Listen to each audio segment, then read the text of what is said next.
এবাৰ এজন মাইগ্ৰেইন পেচেণ্টে আহি মোক সুধিছিল, ছাৰ কি মই গোটেই জীৱন পেইন কিলাৰ খাই থাকিব লাগিব নি? কিন্তু মোৰ আনচাৰটো শুনি তেওঁ আচৰিত হৈ গৈছিল।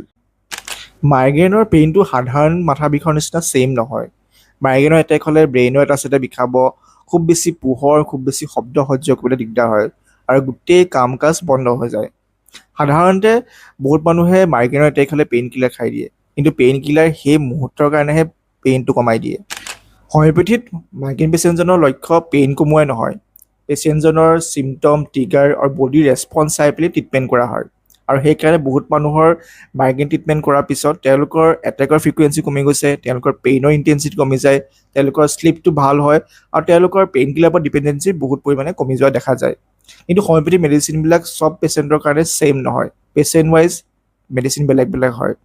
Proper case taking, proper history লোৱাৰ পিছতে হোমিওপেথিক মেডিচিনটো চিলেক্ট কৰা হয় আৰু সেইকাৰণে মাইগ্ৰেইনৰ হোমিওপেথিক মেডিচিনৰ ট্ৰিটমেণ্ট বহুত বেছি ইফেক্টিভ হয়।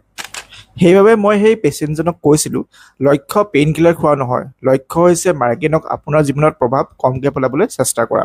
আপোনাৰ মাইগ্ৰেইন কিহে ট্ৰিগাৰ কৰে? ষ্ট্ৰেছ, খালী পেট, কম টোপনি নে ৰ'দ? কমেণ্টত মোক নিশ্চয় জনাব।